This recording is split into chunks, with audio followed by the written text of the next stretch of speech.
కావేరి విషయంలో అడుగడుగున భయంకరమైన ట్విస్టులయితే జరుగుతూ ఉంటాయి.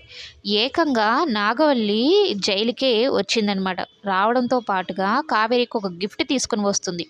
ఇవన్నీ సడన్ షాక్‌లే ఇస్తూ ఉంటుందనమాట. కావేరికి పిండాలు తీసుకొస్తుందనమాట ఈ నాగవల్లి. "నీ పిండాలు నువ్వే చూసుకో. చనిపోయిన తర్వాత చూసుకునే అదృష్టం ఎవ్వరికీ ఉండదు. నీకుంది చూసుకో" అన్నట్టు మాట్లాడుతుంది. మాట్లాడడమే కాకుండా ఈ కావేరి చెప్తూ ఉంటుంది, "నాగవల్లి గారు నేను చెప్పేది వినండి. అసలు మీ అక్కని నేను చంపలేదు. మీ బావే" అంటుంటే కోపం కోపం తెచ్చుకుంటుందనమాట. "మా బావ గురించి అనేంత ఇది లేదు నీకు" అన్నట్టు మాట్లాడుతుంది. ఆమెంత చెప్పినా వినిపించుకోదనమాట. అయితే జైల్లో ముగ్గురిని పంపించింది గదా! ఏం చేస్తారో ఏమో ఈ రోజుకే చనిపోవాలి. గ్యాస్ సిలిండర్ పేలి చనిపోయినట్టు క్రియేట్ చేయాలన్నట్టు చెప్తుంది. ఇంక చెప్పేసి వెళ్తూ ఉంటుంది. ఇంతలోనే అటు నాగవల్లి కదులుతుంది. ఇటు చిన్ని, బాలరాజు ఇద్దరు జైల్లోకి వెళ్తారనమాట పర్మిషన్ పెట్టి.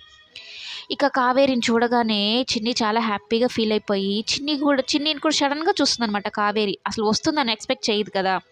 ఇక చూసి దగ్గరకు తీసుకొని మరలా కోప్పడుతుంది. "నువ్వు నా మాట వినలేదు కదా!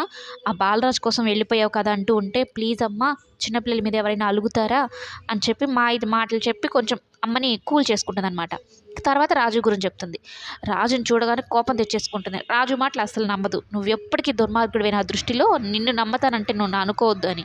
ఇక చిన్నిని అక్కడి నుంచి భయపడి పంపించేస్తుంది.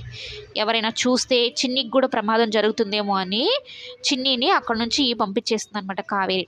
మరి బాలరాజ్‌కి ఏమైనా డౌట్ వస్తే కావేరి పరిస్థితి అక్కడ బాగలేదు, అడుగడుగునా గండాల మధ్యన ఉంటోంది అనగానే అర్థం చేసుకోగలిగితే కావేరిని కాపాడుకునే అవకాశం అయితే ఉంటుందన్నమాట. మరి ఏం జరగబోతుందో కమింగ్ ఎపిసోడ్స్‌లో చూద్దాం.